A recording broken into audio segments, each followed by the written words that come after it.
Have you ever wondered about what really happens at the Disney amusement parks and what secrets are hiding from the visitors?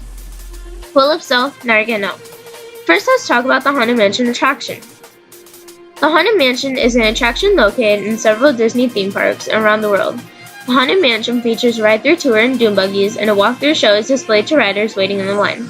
The attraction utilizes a range of technology, from centuries-old theatrical effects to modern special effects featuring spectral audio animatronics. All 5 of the current Disney theme parks have their own Haunted Mansions. None of them are exactly alike. Tokyo's mansion is more overgrown and ramshackle, with a few Japanese touches in the decor and characters. Disneyland Paris has Phantom Manor, which focuses on the story of its resident bride, Melanie Ravenswood. The newest version of this mansion is Hong Kong's Mystic Manor. Now in America's Disneyland, while you're waiting in line, there's tombstones along the edge of the walkway. The names on these tombstones are names of Disney Imagineers who helped to create the Haunted Mansion.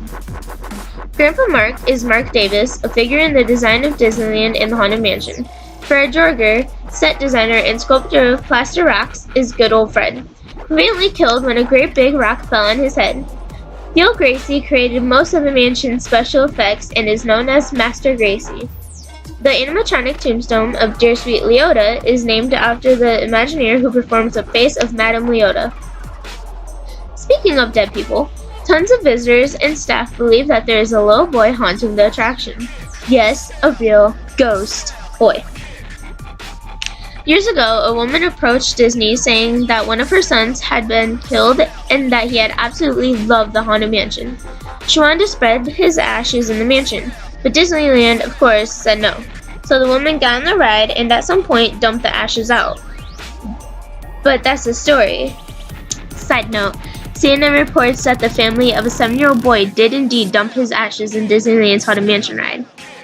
Anyways, guests reported to the cast member at Unload that there was a little kid running around the ballroom scene. So the cast member sent security in to look, but they don't find anything. Also, guests reported seeing a little boy standing alone at the exit, crying. Some asked him if he needed help. He acted like they weren't there. Others even said he disappeared.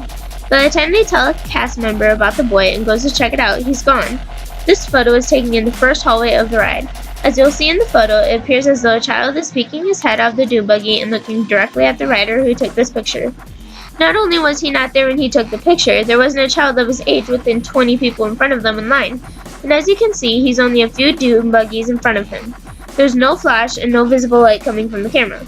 It's all infrared and invisible to the naked eye. Here's what a woman told a reporter. One Friday afternoon, my family and I were visiting the Haunted Mansion. We were waiting in line to get in the dune buggies. There were 3 cast members working the loading. There was a female behind the controls, a male cast member at the ride entrance, and a male walking on the moving walkway.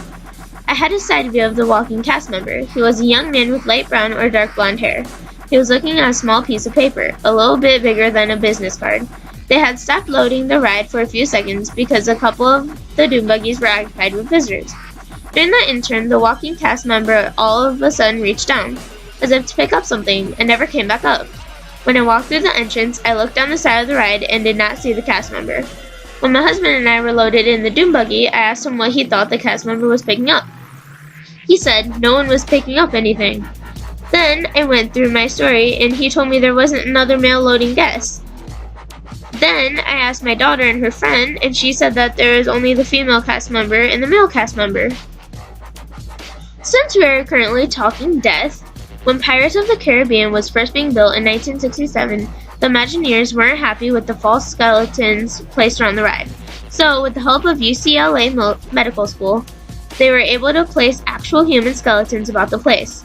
Most have since been removed, although the skull and crossbones on this headboard are still human. Have you ever thought what the Pirates of the Caribbean ride smells like? Well, you might smell something disgusting once you get there. Why, you might ask? Technical term, the smellitizer. A patented scent generated